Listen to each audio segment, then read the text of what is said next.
So there's one thing for certain about middle age, and that is that it brings a lot of reflections. A great chance, sometimes not a great chance, but it's a chance to look back, look ahead, think about your life, where you've been, where you are, where you'd like to be. Sometimes it's positive, sometimes it's wistful, sometimes it leads you to be angry. Sometimes all of the above at the same time. This one's called A Sad Day in the Neighborhood. I miss Mr. Rogers. Not that I knew the children's television icon personally, yet I, like millions, felt like I knew him. And more important, that he knew me every time I watched his show on PBS.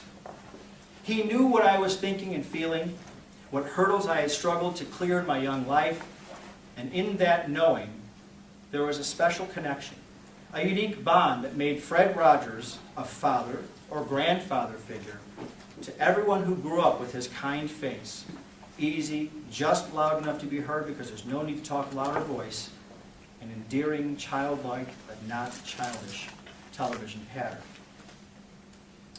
Memories of Mr. Rogers tumbled through my brain recently after stumbling across a longish magazine story about him from 1998. The story led to a quick visit to YouTube, and suddenly I was back in the neighborhood again. There's King Friday, Daniel Tiger, X the Owl, Mr. McFeely the Mailman, Lady Elaine, and all of Mr. Rogers' regular visitors and friends. I'm 48 years old. My own children are grown. No grandkids yet. I haven't had reason to watch Mr. Rogers for decades. Yet, I knew every bit of it again through the magic of the internet. The design of his television home, the location of the fish tank in the kitchen, the words to the songs, the routine of him switching out his sport coat and shoes for a cardigan and slippers. I almost wore my cardigan tonight, but Libby said no. But most of all, I remembered and felt again the comfort of a time and place that lacked chaos, confusion, sarcasm, anger, hurt, and cynicism. Sure, the real world continued to spin out its myriad of problems, even as Fred Rogers sang to his television children, but the real world didn't exist in the land of make-believe. The magazine article's author painted Fred Rogers as a man not only endowed with grace, but one who sought grace from others, and in so doing exuded that same grace, filling the space around him with a sense of calm and peace and love. More so than his television program, I missed that air of peace that Fred Rogers wore like one of his sweaters. And I continue to miss it every day. Every time I read yet another story about some trauma or tragedy or terror that has yet again ripped the heart out of our real world. The truth is, the real world is a hard, cold, cruel place. Sadly, that's not new, nor is it unique to our times. What is new and unique, however, is the speed at which the world's pain and anxiety fly around and over and through us.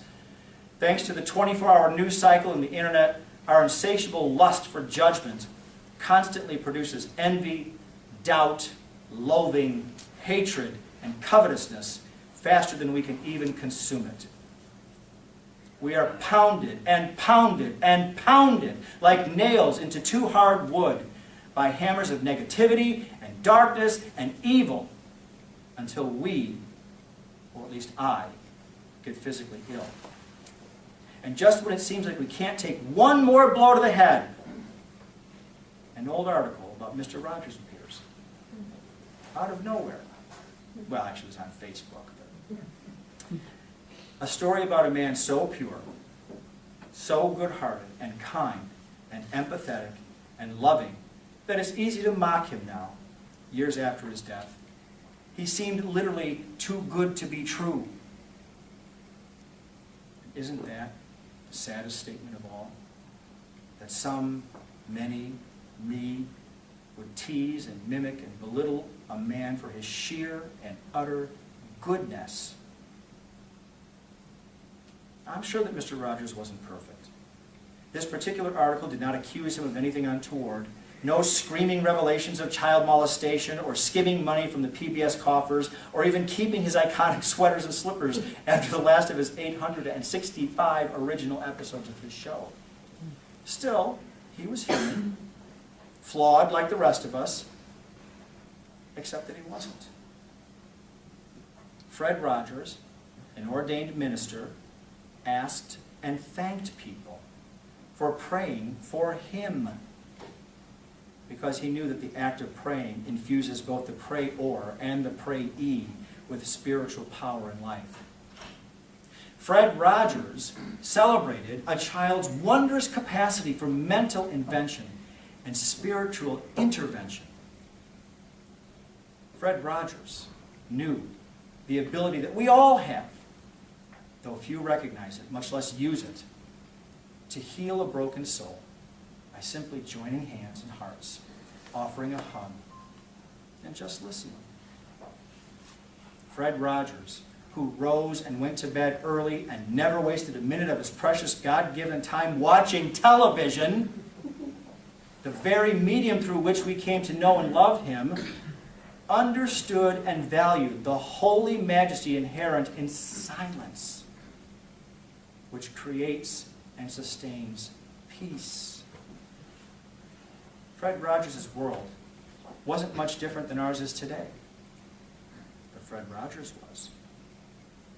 And in losing this one man, who never weighed more than 143 pounds his entire life, our world lost a heavyweight of immense spiritual strength and compassion. It's not such a beautiful day in the neighborhood anymore. We live in a society that has made a cultural goddess out of a woman whose fame is as skimpy as the too tight dresses that cling to her oversized butt, whose celebrity is based on a strategically made and accidentally released, you know what, there's children in the room. We could use a man who embodied godliness in everything he did. Thank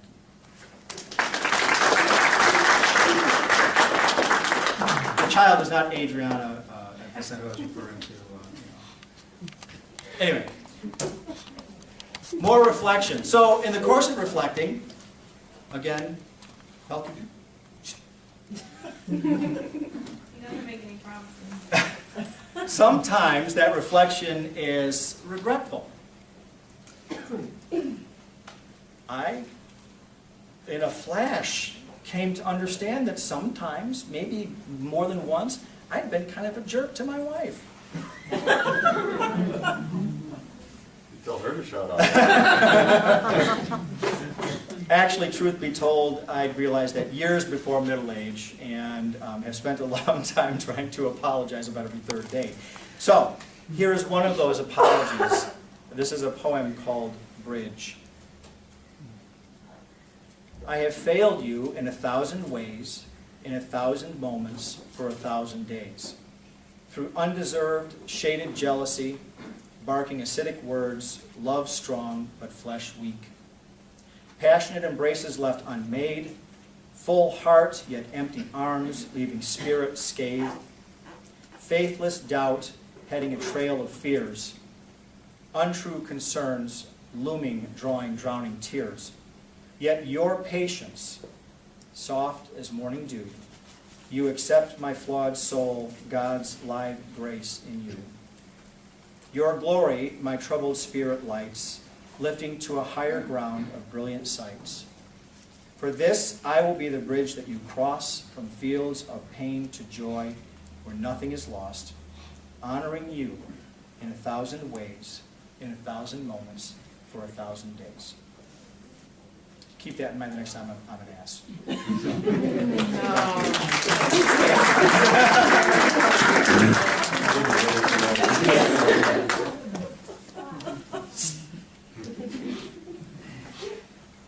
So we continue to move along this journey, and I'm very glad that my friends Paul and Mary Ellen are here, because this is about our week, our trip to Maine, getting to you guys. You guys are the best part of it, but getting there, ooh, brother.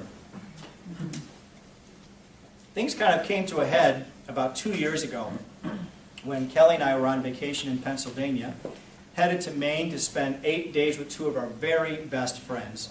And it was an adventure. They picked a cabin sight unseen. We had no idea. We got there. It's fabulous. And in the course of that trip, we hit a lot of road bumps. But it forced me to make a major life choice. This is one of those turnaround moments, folks, that happened, and hopefully happened for me, and hopefully happened for all of us at some point. This is the title piece called The Edge of Middle.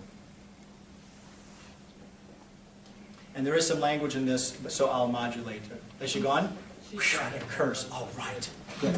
It was a hellacious day. On vacation, sans children, for the first time in 22 years. 22 years! My wife and I spent the better part of a mid-June afternoon lost in the Amish farmlands of Pennsylvania.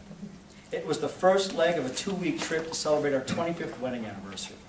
Not lost as in, I'm so glad that we're here together away from everything. Lost, but lost as in me yelling, where the hell are we? This is not fun anymore. We've been driving around the countryside visiting some beautiful covered bridges. But as we searched for the last two, something happened. We noticed that we kept passing the same buildings as if we were in the opening of an episode of the Flintstones. More unsettling, my wife, who is normally a human GPS, had no clue of our location. And of course, in hindsight, how could she have? We were in Pennsylvania. Or even how to get us back to the highway. As we circled and circled and circled, I would have sworn that we'd entered some kind of Amish black hole. Nothing seemed to escape. Not the surroundings, not time, not us. Even our smartphone said, hey, don't ask me, I'm not from here. This unnerving experience followed what will forever be known in the annals of Hernandez family history as the Travelodge incident. She's still gone? Oh, yeah. Okay, all right.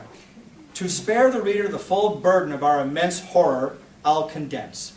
The room that we had booked in advance, which looked charming and delightful online, and most importantly met our budgetary criteria, that is to say, it was cheap, met only one of those descriptors. Suffice it to say, it wasn't either charming or delightful. I should have seen multiple flaming red flags vigorously waving when, as I waited to check in, the clerk failed miserably, despite his valiant efforts, to placate a heavily tattooed woman whose voice was every bit as loud as her overhanging abdomen was large. She screamed at the smallish man, "This ain't effing finished!" I'm not sure what astounded me more, her language in front of a stranger, or that she spat such foulness so clearly through the 3 spikes in her lower lip without causing permanent dental damage. She nearly bowled me over as she swung her girth in my direction and pounded through the lobby door. I canceled our reservation, demanded a refund, and returned quickly to the car where my wife had been searching for a plan B. Luckily, through the miracle of the internet, we found a perfectly beautiful, old-fashioned motel situated between 3 large farms in the middle of nowhere. It met our needs and our original expectations. Well, not so cheap as the Travelodge, but absolutely charming and delightful. We enjoyed an actual Amish meal, cooked and served by an actual Amish family, as horses clip-clopped ahead of buggies in and out of the parking lot, delivering other Amish clans to dinner. Finally, let the vacation truly begin. Then, settled, fed, and relaxed, we watched distant marshmallow clouds morph into a frightening black-gray-green soup in mere minutes. A blistering storm tore across the open farm field that was less than 100 yards from our motel room door. Screaming wind blew sheets of rain sideways across the motel property, breaking tree limbs, spewing outdoor furniture and tables, and slamming a large plastic garbage can into the passenger side of our car. The storm left as quickly as it had come. I couldn't believe it. I needed to get out, get some air, move around, unknot some of the day's tension which had pretzeled my guts. I'm going to go for my run, I announced, not waiting for an answer. With a quick nod to my wife and dog, both dozing on the bed, I grabbed the room key and bolted, heading down the road that had delivered us from the nightmarish travelage to what we thought would be a night of salvation. Now, I'm used to having to share the road with cars when I exercise, but now I also had to dodge Amish buggies, more of them than cars, and the putrid piles of horse poop that dotted the road every few feet. I darted over the asphalt like a soldier running through a Vietnam minefield. Horse shit, the perfect metaphor for our trip right up to that point. Now, strange as it may sound, I share this story not to illustrate how bad things were, but rather to illuminate how good things are. At this exact moment, I teeter on the edge of middle age. 6 months from my 50th birthday, I'm peering down the other side of the hill of life, statistically speaking. According to United States government data, the average white American male lives 76.7 years. Divided by thirds, therefore, middle age starts at 51.2 years of age. Many people arrive at this point in life and see acres of time strewn with weeds of lost opportunity, newfound aches and pain, fuzzy vision, buzzing ears, foggy memory, sounds like locusts and crickets in the middle of winter. Foggy memory, shifting waistlines, drooping appendages, and hair everywhere that it shouldn't be cast gloomy shadows across their mental, emotional, and spiritual doorsteps. Now listen, I'm no Pollyanna about any of this. Some might even say that I have perfected my own brand of spicy pessimism, seasoned with heavy doses of sarcasm and cynicism. The truth is, the world can be a mean, sad place. The storm clouds often look thicker and darker from the top of life's hill where I now stand. Yet I've recently come to clearly understand and accept that life, at least this life, if there are others out there, as our Buddhist friends suggest, is only what you make it. In a way, childlike but not childish, easing but not necessarily easy, purposely, strategically seeking and seeing the good, capital G, makes life better. So it seems we have only two choices. Lie down at the top of the hill, waiting for your ribs to collapse under the crushing weight of life's countless complexities, or charge down the other side, full speed and headlong toward the inevitable which is beyond our understanding, much less our puny mechanisms of control.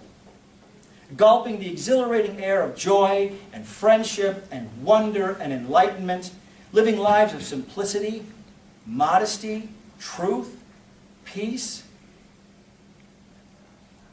I've chosen. Was the first leg of our vacation more challenging than we anticipated? Absolutely. But what a great adventure, shared with my best friend, my mate, my lover, overflowing with stories that we will tell for the rest of our lives, or for at least as long as we can remember them. Did we get lost hundreds of miles from home? Yes. But, yes. But we eventually found our way back, holding hands, laughing, sharing time and space and love together. And we saw parts of Pennsylvania that we'll likely never see again. That is, if we could even find them again. Did we inadvertently stumble onto a scenario that could have been the setting for a new season of American Horror Story? We did. But it led us to lodging so idyllic that they could have come straight from a Norman Rockwell painting. Did the heavens drench us with their wet fury? Sure. But where I come from, water that I don't have to pay for is never a bad thing, even if there's too much of it. Cynics could say that ignoring the many frustrations and challenges of those first few vacation days is immature at best, misleading, even dangerous. Maybe. Maybe. But from where I stand now, at the edge of middle, I'd rather focus on the long, winding road ahead than the stinking, steaming poop along the way. Thank you.